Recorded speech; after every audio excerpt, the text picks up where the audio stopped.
नाथ भगवान की जय जय जय। देवादिदेव श्री चंदा प्रभु भगवान की जय जय जय। देवादिदेव श्री चिंतामणि पार्श्वनाथ भगवान की जय जय जय। संत शिरोमणि गुरुवर आचार्य श्री विद्यासागर जी महाराज की जय जय जय। गुणैतन प्रणेता शंका समाधान भावना युग प्रवर्तक जन जन के संत प्रकर वक्ता परम पूज मणि श्री 160 प्रमाण सागर जी महाराज की।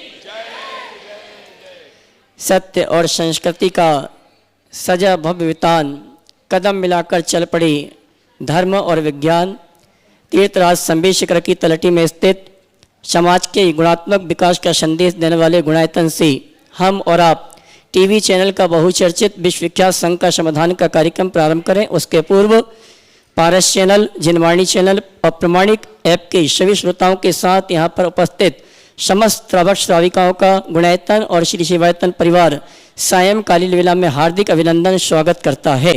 और चलते हैं प्रतिदिन की भांति हम और आप परम पूज मुनिवर के श्री चरणों में नमन करते हुए आशीर्वाद प्राप्त करेंगे और निवेदन करेंगे। संघ का समाधान के लिए दोनों हाथ जोड़ लेंगे, बोलेंगे हे मुनिवर नमोस्तु, हे गुरुवर नमोस्तु, हे मुनिवर नमोस्तु। आइए गुरुवर के आशीर्वाद से टीवी चैनल का बहुचर्चित विश्व का संघ का समाधान का कार्यक्रम हम और आप प्रारंभ करें। उसके पूर्व उन परिवारों के नामों की घोषणा कर रहा हूं जिन्होंने आज गुणायतन से जुड़ने का सौभाग्य अवसर प्राप्त किया है, जिन्होंने गुणायतन में स्वर्णदान देकर अपने जीवन को स्वर्णिम प्रदान किया है। श्रीमती इंदिरा जी, बिमल जी, आदित्य, किरण, प्रज्ञा जी, कोटा अगर उपस्थित हैं तो अपने स्थान में खड़े होकर गुरुवर का आशीर्वाद प्राप्त करेंगे और कैमरामैन हमारे पुण्यार्जक को कवर करेंगे। इसी क्रम में श्रीमान सुनील जी, रचना जी, शुभम, रिया, खुशबू, प्रियंक जैन सपरिवार कानपुर, इन्होंने भी स्वर्ण दान देकर अपने जीवन को स्वर्णिम प्रदान किया। अगर उपस्थित हैं तो खड़े होकर गुरुवर का आशीर्वाद प्राप्त करेंगे। ताली बजा के इनका सम्मान करें। निर्माण निधि के रूप में गुणायतन से जुड़ने का जिन्होंने अवसर सौभाग्य प्राप्त किया है श्रीमान विवेक कुमार जी, श्रीमान विनोद कुमार जी, अभिषेक जी सेठी सूरत अगर उपस्थित हैं अपने स्थान में खड़े होकर गुरुवर का आशीर्वाद प्राप्त करेंगे। और इनके भावों के लिए मैं चाहूँगा सम्मान में ताली बजा के उनका सम्मान करें।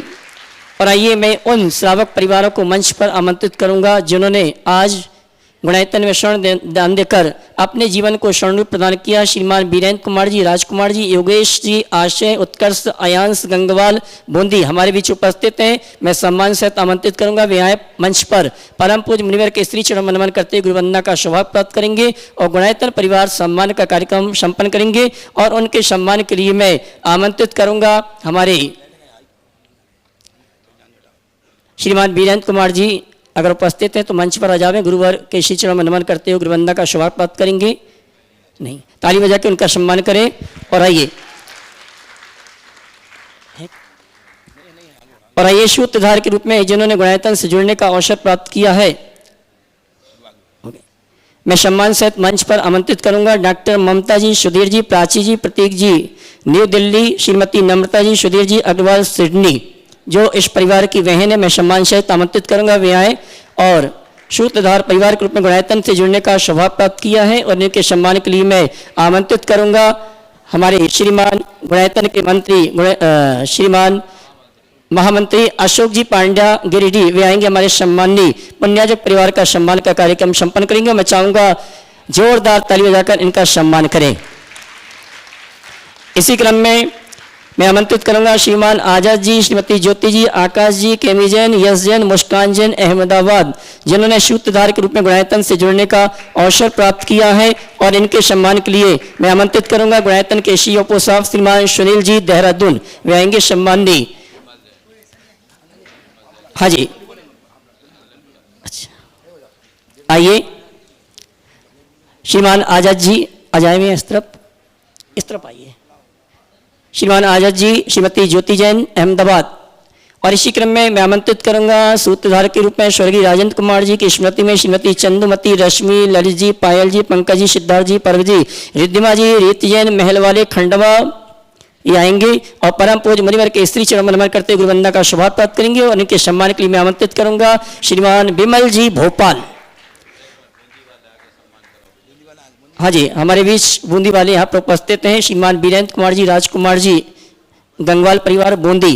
इन्होंने स्वर्ण दान देकर अपने जीवन को स्वर्णिम प्रदान किया है। उनके सम्मान के लिए आमंत्रित करूंगा हमारे श्रीमान विमल जी भोपाल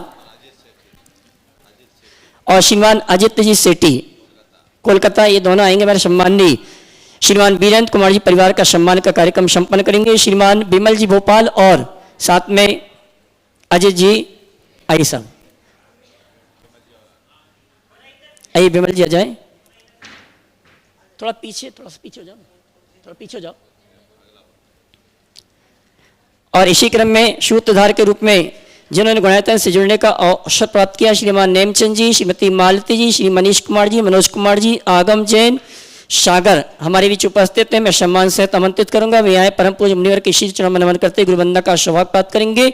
और उनके सम्मान के लिए मैं आमंत्रित करूंगा संयुक्त महामंत्री गुणायतन श्रीमान सुनील जी अजमेरा हजारीबाग, ये आएंगे सम्माननीय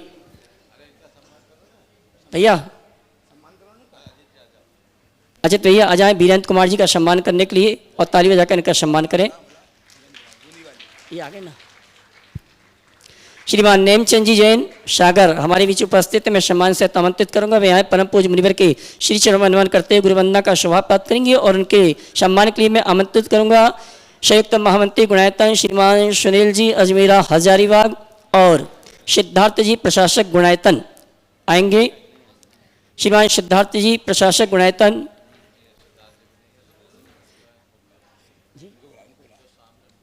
श्रीमान सुरेन जी प्रीति जी आएंगे और हमारे सम्माननीय सूत्रधार परिवार का सम्मान का कार्यक्रम संपन्न करेंगे। आप जोरदार ताली बजाकर इनका सम्मान करें। इसी क्रम में निर्माण सारथी के रूप में श्रीमान राजमल जी सरैया, राजेश जी हर्ष जी सरैया मुंबई मलाड मुंबई आए परम पूज्य मुनिवर के श्री चरण नमन करते गुरुवंदना का सौभाग्य प्राप्त करेंगे। और इनके सम्मान के लिए मैं आमंत्रित करूंगा हमारे श्रीमान सुनील जी पहाड़िया निर्माण संयोजक श्रीमती संरक्षक गुणायतन, आइए।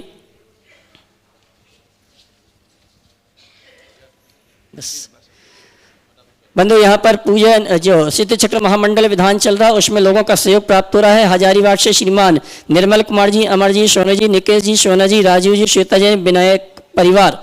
हजारीबाग से श्रीमान राजकुमार जी, प्रेमलता टोंगिया सपरिवार। मंडला से श्रीमती सरिता जी चौरसिया, पीएम जी, प्रणय शिवांगी जैन सपरिवार। और दिल्ली से श्रीमान विमल जी ब्रह्मचारी, महेंद्र भाई जी सपरिवार। इन सभी ने अपनी ओर से 11,000 रुपये की राशि देने की स्वीकृति प्रदान की है। जोरदार ताली बजाकर इनका सम्मान करें। और हमारे संगस्त भैया शरांश जी उनके माता पिता, उन्होंने भी अपनी ओर से जयपुर से 11,000 रुपये की दान राशि घोषित की। उनके परिवार के लिए भी जोरदार ताली बजाकर इनका सम्मान करें। और आइए इसी क्रम में मैं आमंत्रित करूंगा हमारे प्रसिद्ध उद्योगपति सतना निवासी जो जन्म से जैन नहीं है लेकिन परम पूज्य गुरुवर के प्रति और आचार्य भगवंत के प्रति श्रद्धा समर्पण का भाव है, हमारे बीच उपस्थित हैं श्रीमान गोविंद जी वरेड़िया सतना। मैं सम्मान से आमंत्रित करूंगा वे आएंगे परम पूज्य मुनिवर के श्री चरण नमन करते गुरुवंदना का सौभाग्य प्राप्त करेंगे। और इनके सम्मान के लिए मैं आमंत्रित करूंगा हमारे गुणायतन के मार्गदर्शक भामाशाह हमारे जैन समाज के गौरव श्रीमान अशोक जी पाटनी, जोरदार तालियों का सम्मान करें। मैं आमंत्रित करूंगा गोविंद जी बरेड़िया सतना, उनके सम्मान के लिए आमंत्रित कर रहा हूं श्रीमान अशोक जी पाटनी किशनगढ़। इसी क्रम में मैं आमंत्रित करूंगा हमारे श्रवण संस्कृति संस्थान सांगानेर जयपुर के कार्यकारी अध्यक्ष श्रीमान प्रमोद जी पहाड़िया जी, नीना जी पहाड़िया। मैं आमंत्रित करूंगा परम पूज्य गुरुवर के श्री चरण नमन करते हुए आशीर्वाद प्राप्त करेंगे, जो कि हमारे नंदलाल जी पहाड़िया परिवार के सुपुत्र हैं। आए परम पूज्य मुनिवर के श्री चरण नमन करते हुए गुरुवंदना का सौभाग्य प्राप्त करेंगे। और आप जोरदार ताली बजाकर इनका सम्मान करें। और इनके सम्मान के लिए मैं आमंत्रित करूंगा गुणायतन के महामंत्री श्रीमान अशोक जी पांड्या गिरिडीह वे आएंगे। और साथ में श्रीमान प्रमोद जी भारेल श्रीमणी संरक्षक गुणायतन ये आएंगे। हमारे सम्माननीय श्रीमान प्रमोद जी पहाड़िया कार्यकारी अध्यक्ष श्रीमणी संस्कृति संस्थान सांगानेर जयपुर श्रीमणी संरक्षक परिवार और मुख्य मंडल पुण्याजक परिवार। जोरदार ताली बजाकर इनका सम्मान करें।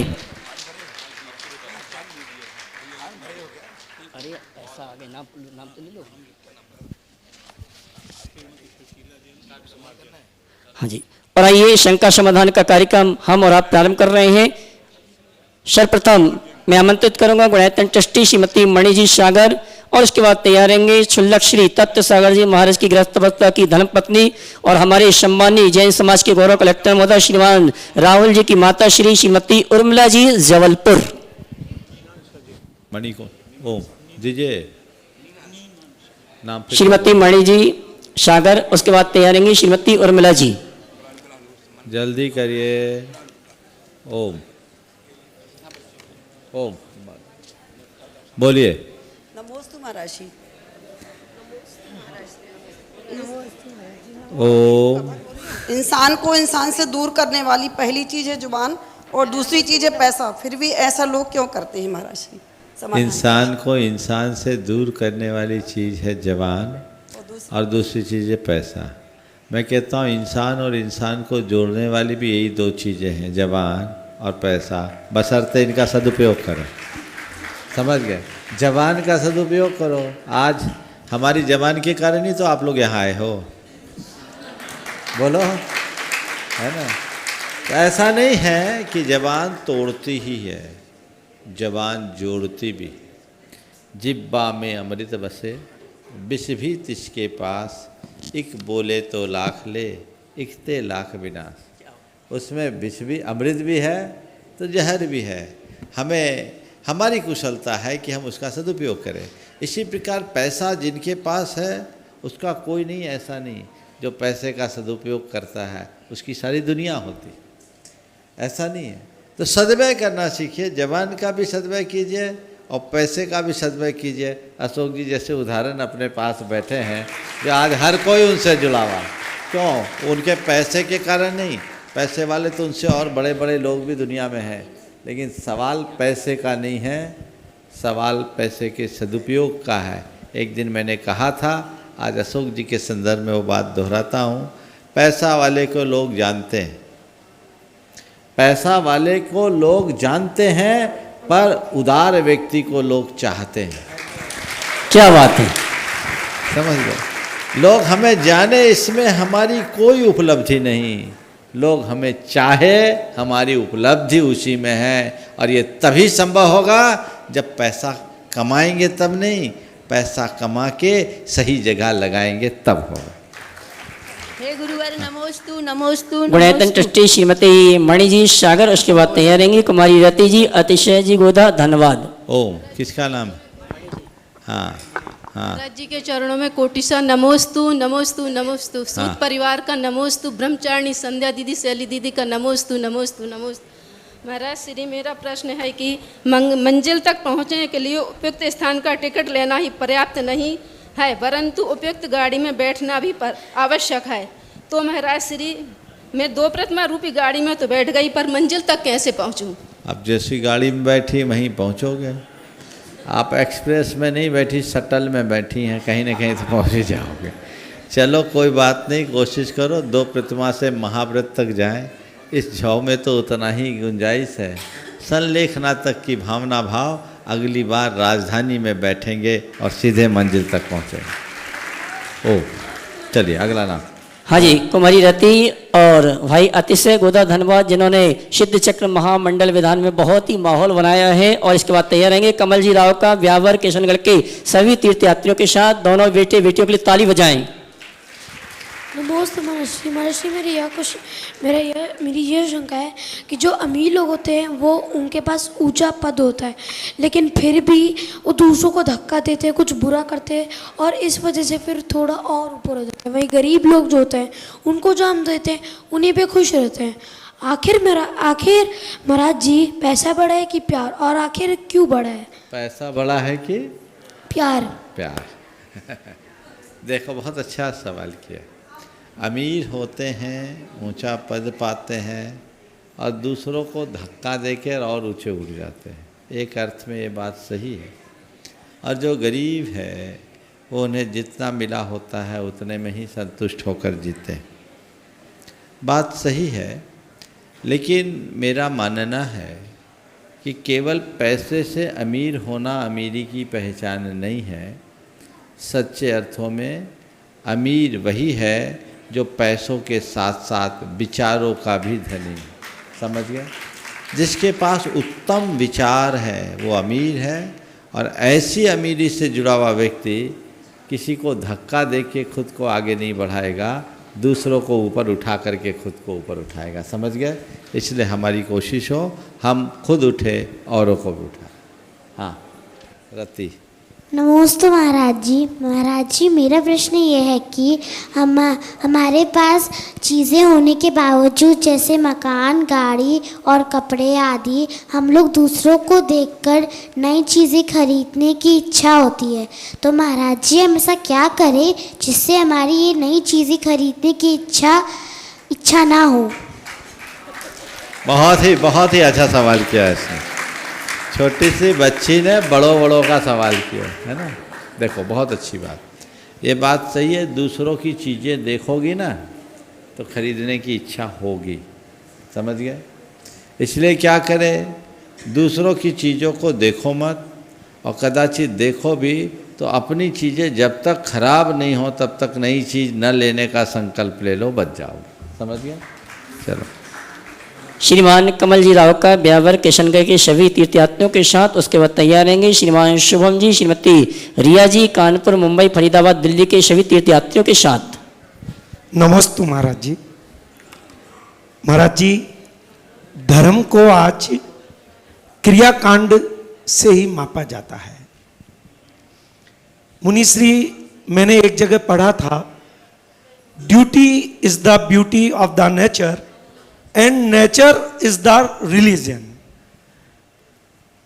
मेरी जिज्ञासा, शंका यह है कि हम आज के परिवेश में धर्म को हम पर्यावरण व दैनिक जीवन में हम कैसे प्रवेश करवा सकते हैं, जिससे हम अपना कर्तव्य भी पूरा कर सकें और अपनी आत्म साधना का लक्ष्य भी पूरा कर सकें। नमस्ते महाराज। देखिए, आपने जो वाक्य कहा कि धर्म को प्राय क्रिया कांडों तक सीमित कर दिया गया है, किसी अपेक्षा से ये बात सही है, पर ये पूरी तरह सही बात नहीं है। पहली बात तो मैं ये कहूँगा कि क्रियाकांड मात्र धर्म नहीं है, पर क्रियाकांड अधर्म भी नहीं है। हम जब भी धर्म करेंगे तो कुछ न कुछ क्रियाएं तो करनी ही होगी।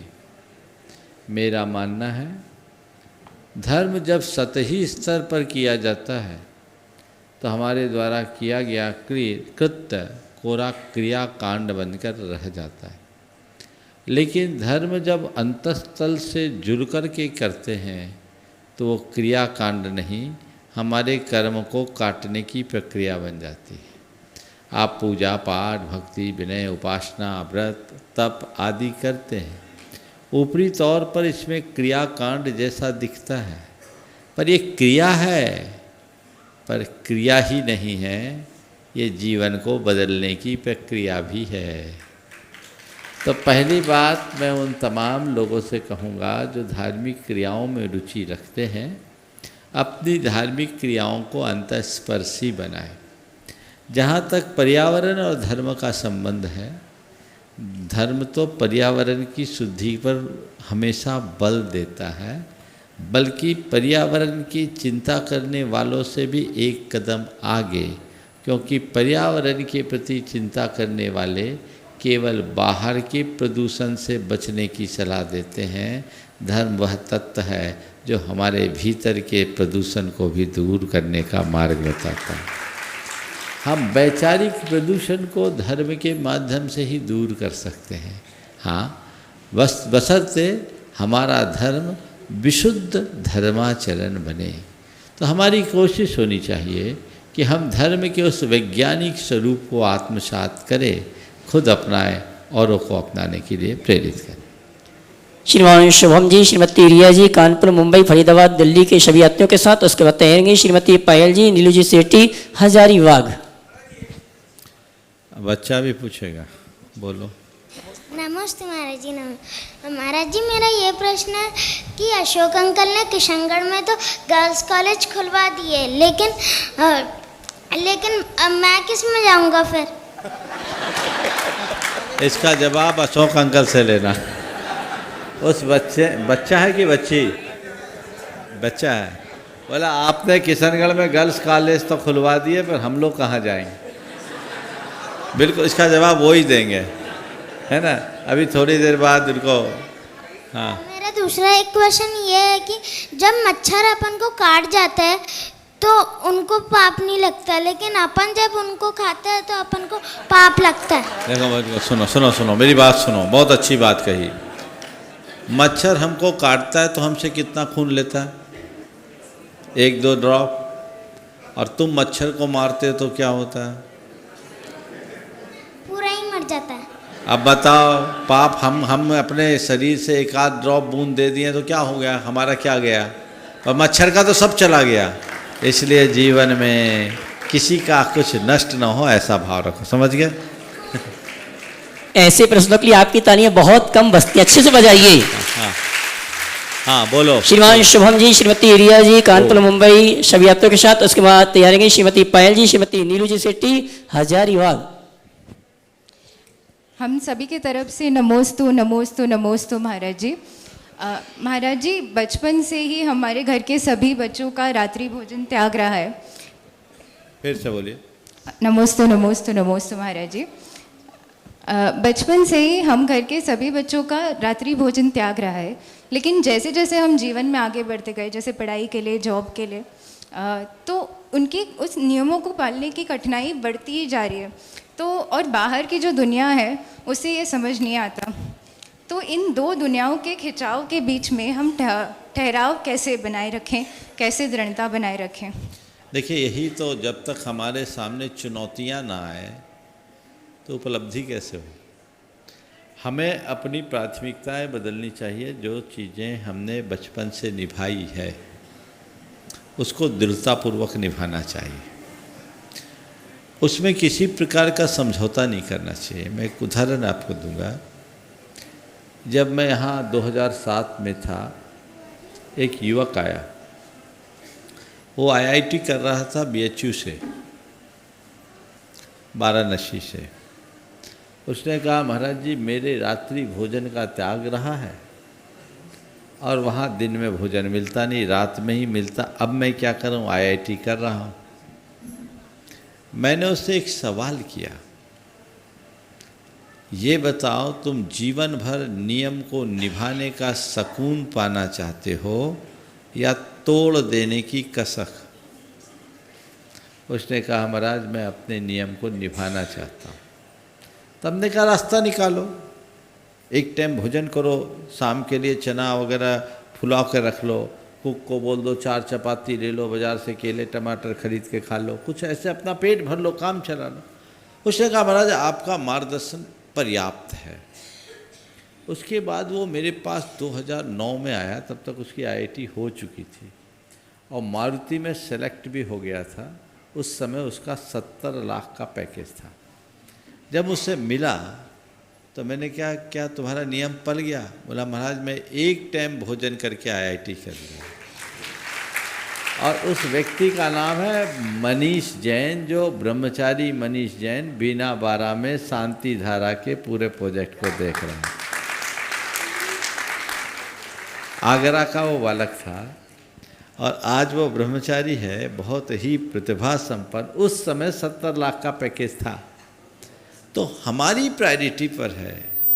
अगर हम दुनिया के रंग में रंग गए तो हम क्या, अपनी क्या पहचान बनाएं? जो लोग रात में खाने को समय की आवश्यकता मानते हैं, उन्हें अक्षय कुमार की उस क्लिप को देखना चाहिए। आप लोगों ने देखा ही होगा, देखा है कि नहीं देखा है? उसको वायरल कराओ फिर से। 2016 में बहुत घूमा, जिसमें उन्होंने खुद ने कहा कि मैं शाम 6:30 बजे के बाद पानी भी नहीं पीता और इससे मैं ज़्यादा हेल्दी हूँ। और उन्होंने एक बहुत अच्छा तर्क दिया कि रात में जब हम खा कर के सोते हैं तो पूरी बॉडी को तो रेस्ट मिलता, पेट को आराम नहीं मिलता। वो बीमारियों का कारण है। हमें सोते समय पेट को भी आराम देना चाहिए। एक सुपर स्टार की भूमिका में जीने वाला अक्षय कुमार ऐसा कर सकता है, तो आप क्यों नहीं कर सकते? वो तो जन्म से जैन नहीं है, फिर भी कर रहा है।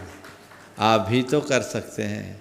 तो हम बहाव में बहेंगे तो 100 बहाना है, और निष्ठा से बंधेंगे तो हमारा रास्ता एक ही है। मुझे क्या करना है और क्या नहीं करना हमें खुद तय करना। ओम। बस श्रीमती पायल जी, श्रीमती नीलू शेट्टी जी हजारीबाग। एक की अनुमति। हाँ, श्रीमती पायल जी, श्रीमती नीलू जी शेट्टी हजारीबाग, उसके बाद तैयार रहेंगे महामंत्री गुणायतन श्रीमान अशोक जी पांड्या गिरिडीह। नमोस्तु महाराज जी। महाराज जी, सातिशय पुण्य क्या होता है और सातिशय पुण्य हम क्या पुरुषार्थ करें कि हमें सातिशय पुण्य का बंध प्राप्त हो? बहुत अच्छा सवाल।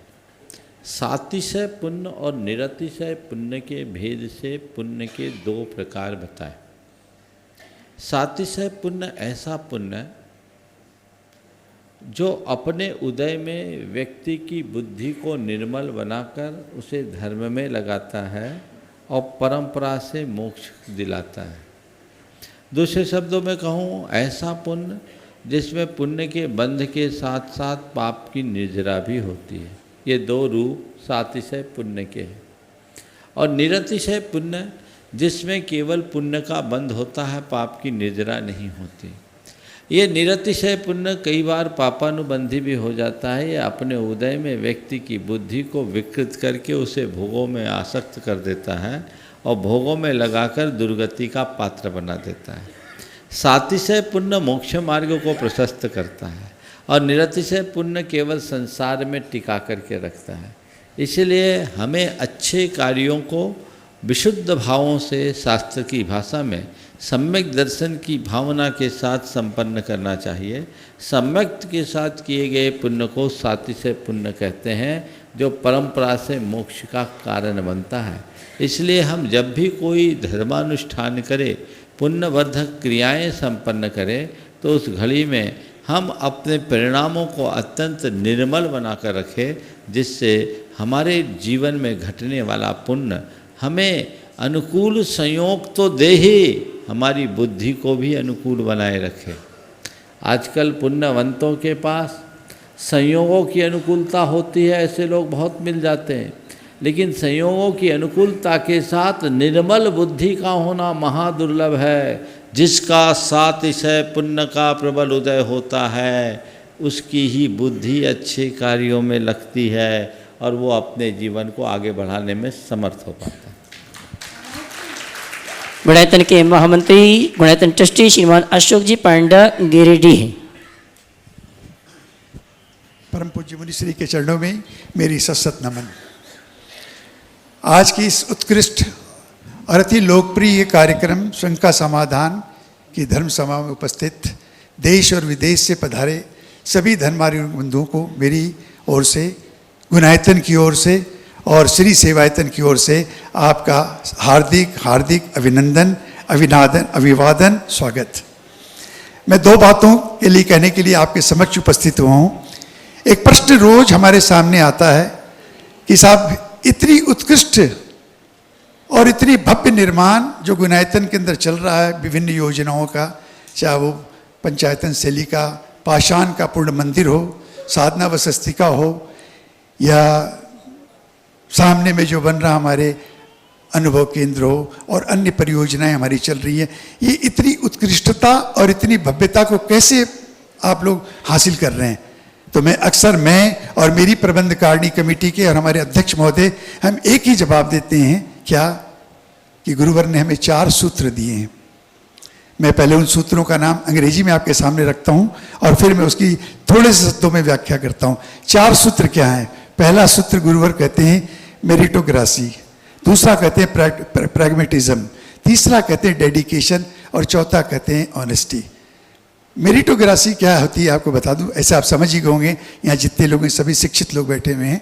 मेरिटोक्रेसी होती है, गुरुवर हमेशा कहते हैं कि जब भी आप निर्माण कार्य हो या किसी भी एजेंसी को हो, चाहे देश की हो चाहे विदेश की हो, आप सबसे बेहतरीन एजेंसियों को लगाएं ताकि कभी भी आपको पलट के देखने की कभी भी जरूरत नहीं पड़ेगी।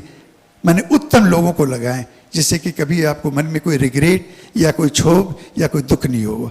पहला गुरु मंत्र ये देते हैं हम लोग को। दूसरा क्या देते हैं? प्रैग्मेटिज्म। यूँ तो कहता है प्रैग्मेटिज्म का जो डिक्शनरी की जो व्याख्या वो है कि समस्याओं का हल करना, लेकिन यहाँ गुरुवर कहते हैं कि समस्याओं का हल नहीं, ऐसे नियम और ऐसी चीज़ों को आप ग्रहण करें जिससे आपके कार्य, जितने भी आप कार्य करते हैं, वो प्रूवन हो, वो नियम, वो मान्यता प्राप्त हो, जिसकी प्रामाणिकता समाज के अंदर मान्य हो। ऐसे नियमों का अगर पालन आप करोगे तो आप कभी भी आपको विफलता को देखने का मौका नहीं मिलेगा। ये तीसरी बात। दूसरी बात, और तीसरी कहते हैं गुरुवर क्या, कि डेडिकेशन, समर्पण। अगर आपके कार्य में समर्पण नहीं है, आप किसी भी कार्य को, चाहे आपके अपने पारिवारिक जीवन हो, सामाजिक जीवन हो, राष्ट्रीय जीवन हो, या अन्य किसी तरह का भी जीवन आप जीते हो, अगर आपका उस कार्य के प्रति, उस संस्था के प्रति, उस परिवार के प्रति अगर आपका समर्पण नहीं हो, तो आप कभी भी वो लक्ष्य नहीं प्राप्त कर सकते जो लक्ष्य आपने निर्धारित किया है। तो गुरुवर कहते हैं काम करो तो पूरी तन मन धन के समर्पण के साथ करो। और चौथा जो सबसे बड़ा मूल मंत्र जो गुरुवर कहते हैं, ऑनेस्टी। ऑनेस्टी का मतलब ईमानदारी। ईमानदारी का मतलब पारदर्शिता। कार्य में पारदर्शिता ऐसी होनी चाहिए कि लोग कभी भी उनको मौका नहीं मिले कि आपकी तरफ कोई अंगली आपकी तरफ उठाएं कि साहब आपने ये कैसे किया, वो कैसे किया। तो गुरुवर हमेशा कहते हैं हर काम में पारदर्शिता रखो तो तुमको कभी भी नीचा देखना नहीं पड़ेगा। तो ये 4 गुरु मंत्र हमारे गुणायतन में गुरुवर के माध्यम से हमें मिले हैं और हम चारों सूत्रों का पालन करते हुए आगे बढ़ रहे हैं। और इसी लेकर के जो लोग अक्सर पूछते हैं कि साहब पंच कल्याणक कब होगा, क्यों इतना विलंब हो रहा है, हम विलंब पंच कल्याणक में नहीं हो रहा है। पंच कल्याणक का जो गुरुवर ने एक परिकल्पना की है, जो एक सपना हमें दिखाया है कि उत्कृष्ट ऐसी चीज बने कि लोग जब आए और आज ही लोग कहते हैं वाह। अनुभव केंद्र में जैन नहीं, जैनेतर समाज भी जब आती है, कितने मेरे मित्र पदाधिकारी ब्यूरोक्रेट आते हैं, वो कहते हैं साहब ये चीज़ जब बन के निकलेगी तो पता नहीं कि दुनिया में ये 7वां 8वां कौन सा नंबर का आश्चर्य होगा। तो गुरुवर ये कहते हैं जब भी करो उत्कृष्ट करो और ऐसा करो कि लोग कहे वाह। और उसी 4 सूत्रों का हम पालन करते हुए आगे बढ़ रहे हैं। और इसी पंच कल्याणक के लिए, इसके लिए थोड़ा सा हम लेट चल रहे हैं, लेकिन मैं आपको इस मंच के माध्यम से और गुरुवर के असीम आशीर्वाद की वजह से मैं आपको आश्वस्त करता हूं कि अब आपके इंतजार की घड़ियां खत्म हो रही है। लेकिन आपको जुड़ना है, जुड़ना है। ये वो ज्ञान और धर्म की गंगा बह रही है जिसमें आओ, जुड़ो और डुबकी लगाओ और अपने कर्मों की निर्जरा करके एक ऐसे जीवन का मार्ग प्रशस्त करो कि आपको लगे कि आप भव्य आत्मा की श्रेणी में आ गए। अब मैं अपनी बात को खत्म करने के पहले एक ऐसे व्यक्तित्व का जो किसी परिचय का मोहताज नहीं है, मैं समझता हूँ भारत की दिगंबर समाज ही नहीं, जैनेतर समाज भी और जितने बड़े बड़े संस्थाएं हैं जो जैनों से जुड़े भी नहीं होंगे वो इस नाम से वाकिफ हैं और विदेशों में भी इनका टंका बजता है। मैं समझता हूँ क्या मेरे को उस नाम के बोलने की आवश्यकता आपके समक्ष, अगर नहीं तो आप बोलें कि मैं क्या बोल रहा हूँ। आप बोलें किस नाम की मैं चर्चा कर रहा हूँ, बताइए। मैं आप सभी बताइए, आप बोलिए साहब, बताइए। अशोक जी पाटनी। निश्चित ही इस करतल ध्वनि के अगर कोई सही हकदार है आज के दिन में, भामा साहब तो कहना उनके लिए मैं कहता हूं कि छोटा सा रूप होता है, वो पता नहीं किन किन उपाधियों के लायक है, लेकिन ये व्यक्तित्व कभी उपाधि स्वीकार नहीं करता है। बस एक मैं छोटा सा संस्मरण उनका सुनाना चाहता हूं। अभी 1 घंटे पहले वो गुरुवर के कक्ष में बैठे हुए थे। उन्होंने अपने जीवन की जो ये लंबी यात्रा उन्होंने तय की, इस व्यापारिक जीवन की, इस श्रावक धर्म को निभाते हुए जो उन्होंने एक लंबी यात्रा तय की, उसका एक संस्मरण में बताता हूं। लोग तो अक्सर सकारात्मक चीजों को लेकर के चलते हैं, ये सही है कि नहीं, वास्तु मेरा सही है कि नहीं, मेरी दिशा, मेरे पैर रखने का पहले मैं दाहिना पैर रखूं आगे कि बायां रखूं, मेरे और आज अमावस तो नहीं है, आज तो शौक तो नहीं है, ये सारी चीजें देखते हैं। लेकिन अशोक जी पाटनी की आज जिस मुकाम पे, जिस ऊंचाई पे वो बैठे हैं, मैं आपको साझा करना चाहता हूं। इनके जीवन में इन्हें हर चीज को नकारात्मक से लेकर चैलेंज के रूप में लिया और उस चुनौती को स्वीकार करते हुए आज इस मुकाम को पाया। इन्होंने भी एक गुरुदेव के कक्ष में एक छोटा सा संस्मरण सुनाया। जब इन्होंने अपने व्यापारिक जीवन की शुरुआत 22 वर्ष की अवस्था में की तो इन्होंने किशनगंज के अंदर एक दुकान चाहे जो भी रही हो, कुछ लोगों ने, आसपास के दुकानदारों ने कहा यार अशोक जी आप अपने जीवन के, व्यापारिक जीवन की एक शुरुआत कर रहे हो, ये दुकान तो इसमें जो भी आया वो विफल रहा, वो नाकामयाब रहा, आप ऐसी दुकान क्यों लेते हो यार, आपका तो जीवन में फिर आपको लौटना मुश्किल हो जाएगा। अशोक जी थोड़े चिंता में आ गए। उनके बाबा साहब ने देखा कि अशोक जी के चेहरे पे चिंताएं दिख रही है, तो उन्होंने पूछा वे अशोक आज तुम चिंतित क्यों दिख रहे हो। अशोक जी ने कहा, सारी बात उनके समक्ष रखी, बाबा साहब ने कहा, अगर तेरा भाग्य प्रबल है तो इन चीज नकारात्मक बातों को तुमको जीतना है, और वही जीत तुमको एक दिन समाज के उत्कर्ष पे बैठाएगी, शिखर पे बैठाएगी। अशोक जी ने उसको चैलेंज के रूप में एक्सेप्ट किया, और आज कितनी भी नकारात्मक को टालते चले गए। और आज मैं समझता हूँ अब मेरे को ज्यादा कहने की दरकार नहीं है कि अशोक जी क्या है। ये समाज की एक बहुत बड़ी धरोहर है, एक हमारे लिए बहुत बड़ा प्रेरणा स्रोत है। गुरुवर ने कहा कि अशोक जी आपको अपनी ऑटोग्राफी लिखनी चाहिए। जो आने वाली युवा पीढ़ी हमारे पीछे चल रही है, आपके इन चैलेंजों को पढ़ेगी तो निश्चित ही उनका भाग्य और उज्जवल और प्रगतिशील होगा। ऐसे अशोक जी पाटनी, श्रीमती सुशीला जी पाटनी बैठी हुई हैं, उनकी देवरानी श्रीमती शांता जी पाटनी बैठी है, उनकी बिटिया बैठी हुई है, ये सारा पाटनी परिवार बैठा हुआ है। और आगे मैं क्यों बैठे हुए, हम लोग अगले सत्र में इसके बाद बात करेंगे। मैं बस इतना ही कह करके पुनः आप सबों का धन्यवाद। जय जिनेन्द्र। धन्यवाद अशोक जी, पूरे व्यक्तित्व की चर्चा आपने की। मैं सम्मान से आमंत्रित करूंगा, लेकिन जब मैं आमंत्रित करूंगा तो आपकी तालियां बजती रहनी चाहिए। मैं सम्मान से आमंत्रित करूंगा। एक महत्वपूर्ण बात में अपनी बातों के अंदर भूल गया, जो आज महत्वपूर्ण दिन है, एक बहुत ही शानदार, यादगार, ऐतिहासिक दिन है। बताइए, आपने तो सुबह के सत्र में सुना होगा, आप ही से पूछता हूं मैं, क्या है वो दिन? सुनीता दीदी आप तो जानती हैं, हमारे इन लोगों को भी कहने का मौका दीजिए। चलिए, आज गुरुवार 1984 के 4 मार्च को, आज ही के दिन गुरुवार आचार्य श्री के संग में ब्रह्मचारी अवस्था के अंदर प्रवेश की। जोरदार तालियां।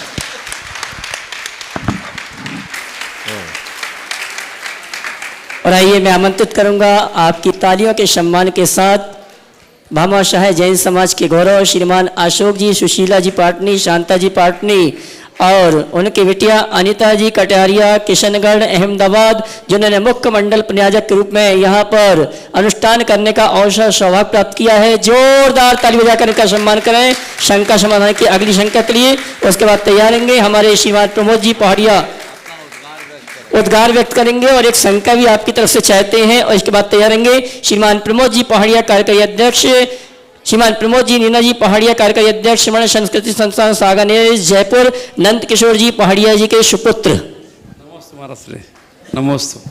सुशीला जी आ जाए, सभी लोग यहाँ पर जावे। श्रीमती शांता जी, सुशीला जी, बिटिया अनीता जी, सभी लोग यहाँ पर जावे। नमस्ते महाराष्ट्र। महाराष्ट्र भी अशोक जी ने वास्तु के बारे में भी बात करी, तो मैं एक आपको छोटा सा किस्सा वास्तु के बारे में बताता हूँ कि निर्मल जी सेठी साहब थे, तो वास्तु के बारे में पूरा जानते थे, बहुत अच्छा, और हमेशा जेब में कंपास रखते थे। तो वो किशनगढ़ आए और हमारे दादाजी 101 साल के थे उस समय,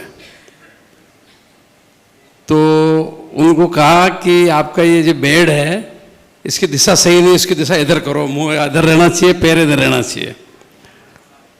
तो बाबा ने पूछा मेरे दादाजी ने कि इधर पैर रखने से और इधर इधर सिर रखने से क्या नुकसान, क्या होगा, क्या होगा? कि इधर रखने से आप बीमार हो गए, इधर रखने से आप बीमार हो गए। तो दादाजी ने कहा कि मैं तो 101 साल का हूँ, मेरे तो कोई बीमारी ही नहीं है, मेरे पूरे दांत के पूरे 32 के 32 दांत ओरिजिनल है, सुनने में कोई फर्क नहीं, देखने में कोई फर्क नहीं, पैदल मंदिर जाता हूँ, पैदल आता हूँ, मेरे कोई भी रोग नहीं, 101 साल का हो गया मैं। तो मेरे तो यही शुभ है, मेरे तो ये वास्तु यहाँ ठीक है, जहाँ हुआ ठीक है।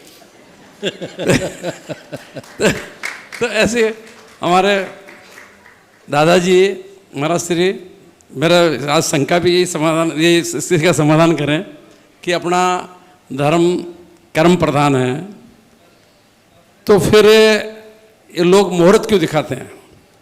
और हमारा परिवार, हमारा दादाजी के टाइम से हमारे को दादाजी ने यही सिखाया, हमारा पूरा परिवार किसी भी चीज़ का मुहूर्त नहीं देखते हैं। चाहे फैक्ट्री चालू करनी हो, चाहे शादी हो, चाहे ब्याह हो, चाहे घर में प्रवेश हो, चाहे कुछ भी हो, हम मुहूर्त देखते ही नहीं हैं। तो अब हमारे इसका समाधान करें कि हम गलत हैं या जो मुहूर्त देख रहे हैं वो गलत है। बहुत सुंदर। नमस्ते। देखिए अशोक जी ने बहुत ही बहुत ही महत्वपूर्ण विषय उपस्थित किया। मुहूर्त को शोधना कितना सही कितना गलत, ये इनके सवाल का सार है। मैं आपको अपना एक अनुभव बताऊं। जब मैंने मुहूर्त शास्त्र पढ़ा तो मुहूर्त शास्त्र में चूँकि जिज्ञासा मुझे पढ़ने की रही है हमेशा, और मैंने हर विषय को पढ़ने की कोशिश की। 6 महीना मुहूर्त शास्त्र पढ़ा। उस शास्त्र में लिखा कि एक पंचकल्याण का मुहूर्त शोधना है तो 108 बातें सही होनी चाहिए। अब 108 बात तो 5-10 बरस में एक आध बार सही निकलते, कुछ ना कुछ तो पंगा रहता ही, तो फिर ऐसे तो प्रतिष्ठा ही नहीं होगी। तो बोले एक काम करो 108 में मैक्सिमम हो जाए। बोले वो भी नहीं हो रहा है। नेगेटिव ना हो, बोले वो भी हो रहा है। तो बोले फिर एक काम करो कुछ खास कुयोगों को टाल दो, बोले उसके बाद भी काम जरूरी है। तो बोले एक काम कर लो, लग्न बल देख लो। बोले लग्न बल भी नहीं मिल रहा है। बोले उसका नौमांश निकाल लो। बोले नौमांश भी नहीं मिल रहा, कहा मनोबल से कर लो। आखिरी में ये बात आई कि मनोबल से कर लो। तो मैंने कहा ये पाठ पहले पढ़ा लिया गया होता तो 6 महीने हमारे नहीं लगते। समझ गया। अब रहा सवाल मुहूर्त माने कि नहीं माने। जिनका मनोबल कमज़ोर है उन्हें मुहूर्त देखना चाहिए, और जिनका मनोबल ऊंचा है उनसे लोगों का मुहूर्त बनता है, तो देखने के लिए। मनोबल ऊंचा हो तो सब काम अपने आप होगा। इच्छा शक्ति और उच्च मनोबल का बड़ा चमत्कार होता है। ये प्रयास होना चाहिए। अभी मुझे सुनकर के बड़ा आश्चर्य हुआ, इनके फेरे धुलेणी के दिन पड़े हैं। कल सुशीला जी बता रही थी, ऐसे 9 तारीख को, ये भी बहुत अच्छा, मैं खोल ही देता हूँ आज। इनकी 50वीं वर्षगांठ आने वाली है। उस साल 9 तारीख पड़ रही थी और धुलेणी थी, इस हिसाब से 8 और 9 2 दिन इनके खाते जा रहे हैं। और वो भी एक बहुत आदर्श तरीके से अपने इस पावन मांगल प्रसंग को और पुण्यवर्धन की क्रिया में लगा रहे हैं। उसके संदर्भ में मैं आगे बोलूँगा। लेकिन ये धुलेड़ी में कोई शादी मुहूर्त शास्त्र के अनुसार नहीं होती। होलाष्टक ही खराब माने जाता है। समझ गए। तो अब तो आपकी जोड़ी जीवंत उदाहरण है मुहूर्त का, है ना, कि ये तो मनोबल ऊंचा हो तो कुछ नहीं होता। हाँ, लेकिन जिनका मनोबल कमज़ोर है, जिनके मन में डर है, जिनके मन में आशंका है, जिनके मन में अंधविश्वास है, तो उनको एक बार मुहूर्त देख लेना चाहिए। एक बार एक व्यक्ति ने मुझसे कहा, महाराज जी शादी करनी है और जिस डेट में हम शादी चाह रहे हैं उस डेट को पंडित ने मना कर दिया, और पंडित जो डेट बता रहा उस डेट में हमको कोई वेन्यू नहीं मिल रहा है कि महाराज वेन्यू देखना जरूरी है। बोले पंडित से पूछने के पहले मेरे पास आया होता तो मैं बोलता। तो पंडित से पूछा क्यों? अब मैं कुछ नहीं बोलूँगा। बोले महाराज क्यों? अगर मैं कुछ बोल दिया कि मुहूर्त कुछ नहीं होता और कुछ हो गया तो तुम यही कहोगे महाराज नहीं माने, गलत मुहूर्त में शादी हुई। दोस्त तुम कुछ और को दोगे। तो जिनका मनोबल कमज़ोर हो वो मुहूर्त देखे। एक बात और बताता हूँ, इसको नकारना भी उचित नहीं है सर्वथा। आचार्य पुष्पदंत भूतबली को धरसेन आचार्य ने जो ज्ञान दिया, सचखंडागम के कथनानुसार सचखंडागम का जो ज्ञान दिया उन्होंने मुहूर्त देख करके दिया। सभी ग्रहों की उच्च स्थिति में और लग्न मुहूर्त देख करके दिया, ऐसा धवला में उल्लेख है। समझ गए। तो धरसेन आचार्य जो साक्षात द्वादशांग के अंग के एक महाकर्म प्रकृति के ज्ञाता थे, उन्होंने जो भी दिया हो पुष्पदंत भूतबली महाराज को ज्ञान दिया और ज्ञान दे के विदा किया। तो उनकी परीक्षा भी की पहले। तो ऐसा उल्लेख मिलता है, और ऐसा भी उल्लेख मिलता है योनि पहाड़ नाम का उनका एक ग्रंथ भी था जो आज लुप्त हो गया धरसेन आचार्य का। तो खैर जो भी है, मैं पुनः आपकी बात का उत्तर एक पंक्ति में कहूँगा कि मनोबल के आगे किसी मुहूर्त की ज़रूरत नहीं है। मनोबल ऊंचा लगो, और पुण्यशाली जीव के लिए कुछ देखना नहीं पड़ता, पर क्षीण पुण्य के लिए बहुत सारी चीज़ें देखनी पड़ती है। तुम्हारा मनोबल तभी बढ़ेगा जब तुम्हारा पुण्य प्रबल होगा। रास्ता निकाल लोगे, उसी रास्ते को देख करके चलना चाहिए। नहीं तो मुहूर्तों को ले करके तो इतने बहम हैं कि मत पूछो। और कुछ लोग बहुत बहमी होते हैं, है ना, कि हम ऐसा नहीं करेंगे, ऐसा नहीं करेंगे। अब कोलकाता में कई लोग मंगलवार को प्रवेश नहीं करना चाहते, अभी भी पल रहे है ना। हाँ, नहीं है, वो लोग गंगा पार नहीं करना है मंगलवार को, जाएंगे तो हम पहले चले जाएंगे, मंगलवार ही बोलते हैं ना। हाँ, अब वो एक बहम है, जबकि इतनी गाड़ियाँ आ रही है, जा रही है, सब कुछ हो रहा है, लेकिन है तो इसका कोई उपाय नहीं है। इस मुहूर्त के बारे में कहते थे हमेशा कि आपकी गति आप न सूझे और गेले हो जो ब्राह्मण न पूछे। मतलब जो पागल होता है वो ब्राह्मण को पूछता है। अपनी गति आप न सूझा, गैलो हो जो बामन न पूजा। ये मारवाड़ी कहावत है। पूछा बामन न पूछा, ये मारवाड़ी कहावत है और पुराने लोगों के बड़े अनुभवपूर्ण बात है, बहुत अच्छी बात। हाँ, श्रीमती अनीता जी कटारिया अहमदाबाद, उसके बाद तैयार रहेंगे श्रीमान प्रमोद जी नीना जी पहाड़िया, कार्यकारी अध्यक्ष श्रवण संस्कृति संस्थान सांगानेर जयपुर। हाँ, देखो अभी हमें बोल रहे हैं, इन्होंने अपने वंडर सीमेंट की शुरुआत, किसी काम में इन्होंने मुहूर्त नहीं देखा, अमावस से अपने व्यापार की शुरुआत की और आज पूर्णिमा की तरफ बढ़ रहे हैं। अब मैं सोच रहा हूँ ठीक है, अमावस से करेंगे तभी तो पूनम जाएगा, पूनम से तो अमावस आए, ये तो प्रकृति है, इसलिए जो है सो अच्छा है, बहुत बढ़िया। हाँ, महाराज श्री को सशक्त वंदन, नमस्ते महाराज जी। मेरा क्वेश्चन तो कुछ और था, लेकिन अभी पापा ने जब पूछा तो मेरा क्वेश्चन कुछ और में कन्वर्ट हो गया कि जब मुहूर्त की बात है तो जब राम भगवान और सीता जी की जब शादी हुई थी तब उनका मुहूर्त, उनका मम्मी साइड मतलब उनके पिता जनक महाराज जनक थे और उनके दोनों ने इतने और बड़े बड़े पंडित लगे थे, बड़े बड़े महर्षि लगे थे उनकी शादी का मुहूर्त में। और जितना सब, जबकि शादी के बाद वही ऐसे कपल हैं जो हमेशा मतलब शादी आते से ही अलग हुए, फिर जंगल में 14 साल जाना पड़ा, फिर उसके बाद वापस आए, सब कुछ हुआ, बच्चे भी अलग हुए, उनको पता भी नहीं था कि उनके बच्चे हैं, तो इतना ज़्यादा सब हुआ तो वो मुहूर्त कहाँ रह गए? योगी वसट सम ज्ञानी पंडित, हाँ, उनका राज तिलक का मुहूर्त निकाला और उसी दिन उसी समय राज तिलक तो नहीं हुआ और 14 वर्ष का वनवास हुआ, और वो भी गुरु वशिष्ठ जैसे पंडित ने। योगी वशिष्ठ सम ज्ञानी पंडित, बच्ची बच्ची लगन धरे, कर्म गति तारे नाही तरे। ये उक्ति बड़ी पुरानी है। बिल्कुल आपने ठीक कहा कि मुहूर्त शोधने वाले शोधते रह जाते हैं, परिणति जो भीतर की होनी होती है सो होती है। लेकिन इसका दूसरा पहलू, इतनी सब विषमताओं के बाद भी रामचंद्र जी ने अपना उत्कर्ष किया, और मैं समझता हूँ ये जो कुछ हुआ ना वो बिल्कुल सही हुआ। यदि रामचंद्र जी के जीवन में ये सब कुछ नहीं होता तो राम केवल अयोध्या के राजा होते, जन जन के हृदय में नहीं बिठा पाते।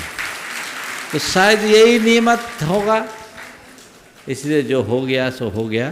तो ये बात बिल्कुल सही है। पुनः एक पंक्ति में कहूँगा, मुहूर्त को तब तक ही मानना, वो मुहूर्त को माने जिनका मनोबल कमज़ोर है, जिनका मनोबल मजबूत है, उन्हें किसी मुहूर्त की ज़रूरत नहीं। श्रीमान प्रमोद जी नीना जी पहाड़िया, कार्यकारी अध्यक्ष श्रवण संस्कृति संस्थान सांगानेर जयपुर अपने पूरे परिवार के साथ। और इसके बाद आमंत्रित करूंगा सम्मान सहित आरिका तत्वमती माता जी की ग्रस्त अवस्था के भैया भाभी श्रीमान संजय जी गुना। महाराज श्री के चरणों में तरह बार नमोस्तु नमोस्तु नमोस्तु। महाराज श्री, मेरी शंका ये थी कि किसी श्रावक को दान देना है और उनके सामने दो ऑप्शन है कि ये किसी मंदिर का नवनिर्माण हो रहा है वहाँ का, या कोई ऐसी संस्था है जहाँ बालक और बालिकाएं जैन धर्म की पढ़ाई पढ़ रही है और विद्वान और विदुषी बनकर निकल रहे हैं और जीवन पर्यंत जैन धर्म की प्रभावनाओं को आगे बढ़ाने का काम कर रहे हैं। तो दान तो दोनों ही श्रेष्ठ हैं, लेकिन अगर किसी एक को देना हो तो कौन सा ज़्यादा श्रेष्ठ है? देखो, दान श्रेष्ठ है, कौन सा ज़्यादा श्रेष्ठ है ऐसा मैं नहीं कहना चाहूँगा। जो प्रासंगिक है वो श्रेष्ठ है, समझ गया। जहाँ जरूरत ज़्यादा दिख रही है वो श्रेष्ठ है। ऐसा चुनाव करना चाहिए जिन संस्थान शासन की सेवा जिससे दीर्घ काल तक बने, हमें वो मार्ग बनाना चाहिए और उसके अनुरूप कार्य करना चाहिए। शास्त्र में 7 स्थान अपने धन के सद्व्यय के बताए गए, जहाँ अपना धन लगाकर जीवन को धन्य किया जा सकता है।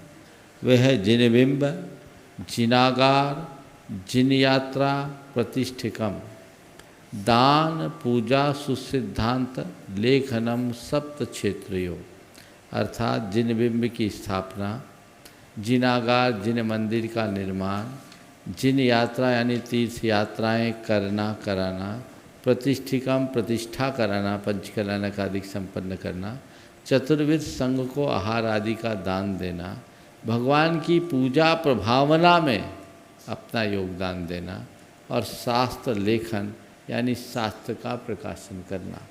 ये 7 क्षेत्र ऐसे हैं जिन्हें दान के क्षेत्र के रूप में अंगीकृत किया गया। यहाँ अपना द्रव्य प्रमुखता से लगाना चाहिए, क्योंकि ये सब के सब रत्नत्रय के पोषक हैं। ये पारमार्थिक कार्य हैं, ये भवोद्धारक है। उसके अनुरूप हमारा काम करना चाहिए, होना चाहिए। आने वाले समय में लोग जिन शासन की सेवा करते रहे, लोगों का भविष्य उन्नत हो, इस भाव से कोई भी उपक्रम करना अच्छी बात है। अब प्रायोरिटी प्रसंग के अनुरूप देखना चाहिए। मैं एक को बता दूं तो आप लोग हो बनिया, कहोगे महाराज ने जिसमें ज़्यादा फायदा हम उसको ही देखेंगे, दूसरे की तरफ देखेंगे ही नहीं।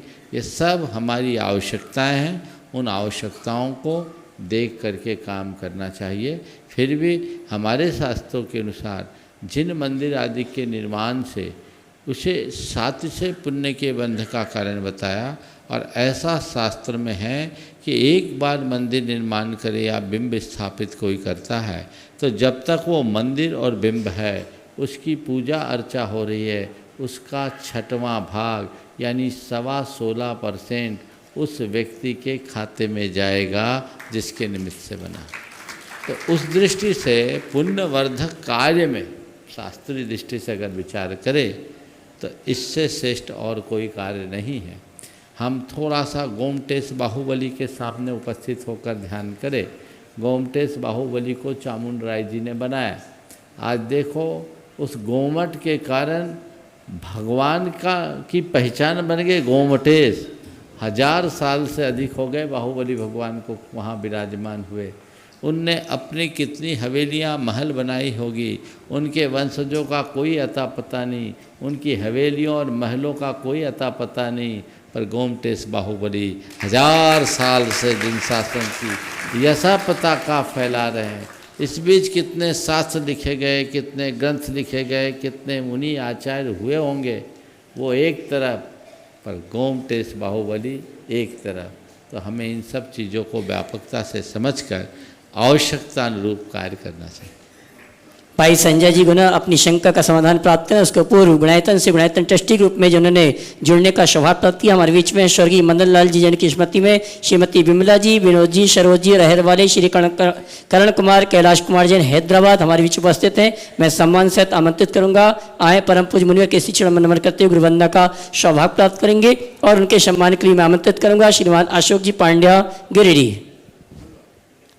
जल्दी आइए, तब तक संजय महाराज पूछ श्री लो। के चरणों में मेरा बारंबार नमोस्तु। महाराज श्री, मैं पूछना चाह रही थी, अभी श्रमण संस्कृति संस्थान में बालिकाओं का भी हमने शुरू किया है। बालिकाएं परिवार की धुरी होती हैं और कहीं भी संस्था शुरू करने के लिए धन की तो पूर्ण आवश्यकता पड़ती है। तो हम ऐसा क्या करें कि समाज उसके लिए जुड़े और बालिकाओं का सर्वांगीण विकास कैसे हो, उसके लिए मार्गदर्शन देखो, हमारा तो ये अनुभव है, समाज में अच्छी योजना आने की देर है और अच्छे लोगों को आगे आने भर की देर है। पैसों की कमी नहीं होगी और मुझे नहीं लगता कि प्रमोद भाई जैसे खड़े हों और वहाँ पैसों की कमी हो। आप लगिए, समाज के बीच अपनी बात को अच्छे से रखिए, सुनिश्चित अच्छे परिणाम आएंगे। ये बहुत उपयोगी कार्य है। सर्वांगीण विकास के लिए कुछ मार्गदर्शन कल बताएंगे, उनको पूछने दो। हाँ, श्रीमान बिमला जी और विनोद जी आशीर्वाद प्राप्त कर उनके सम्मान के लिए अशोक जी पांड्या। भैया संजय भैया। मुनि श्री के चरणों में सकल दिगंबर जैन समाज गुना एवं प्रबंध कारिणी समिति और कामनी परिवार गुना एवं मेरे इष्ट मित्रों की ओर से बारंबार नमोस्तु महाराज। महाराज जी, गुनानगर का सौभाग्य रहा 1999 में आचार्य भगवान श्री विद्यासागर महाराज जी के परम आशीर्वाद से एवं निर्यापक श्रवण समता सागर जी एवं पूज्य मुनि श्री प्रमाण सागर महाराज जी के सानिध्य में गुनानगर का पहला पंचकल्याणक सानंद संपन्न हुआ। भगवान, इसी पंचकल्याणक के दौरान हम लोगों ने आपके आशीर्वाद से गौशाला की स्थापना की और इस गौशाला को अब हम लोग पुनः एक आधुनिक तरीके से सुसज्जित कर रहे हैं। इस गौशाला में हम लोग बीमार और एक्सीडेंटल गायों का उपचार करते हैं और उनकी सेवा करते हैं। मेरा प्रश्न ये है भगवान कि हम इस गौशाला को कैसे और आधुनिक बनाएं और इस गौशाला में लोग दुधारू गायों का दूध पीने के बाद जबरदस्ती हम लोगों के सुब्रत कर जाते हैं, उसमें हम लोगों को क्या करना चाहिए, हमारे क्या दायित्व हैं? देखिए, आपने सवाल अच्छा किया पर समय अनुकूल नहीं था, इसलिए आपकी बात को तो मैं इतना ही कहूँगा, देवोदय महासंघ से संबद्ध आप हैं और उनके ही देख रेख में कार्य करें। कल का दिन जीव दया का दिन है। कल यहाँ का जो भी शांति धारा, बृहद शांति धारा सभी मंडलों में होगी और कल जीव दया के लिए समर्पित होगा। तो कल हम इस संदर्भ में आप सबसे बात करेंगे। आज समय हो गया है, यहीं पर विराम। बोलिए परम पूज आचार्य गुरुवर श्री विद्यासागर जी। जय जय जय। बोले परम पूज मुनि श्री प्रमाण सागर जी महाराज की। गुणायतन के स्तंभ के रूप में जिनने जुड़ने का सौभाग्य प्राप्त किया, श्रीमती सुशीला जी,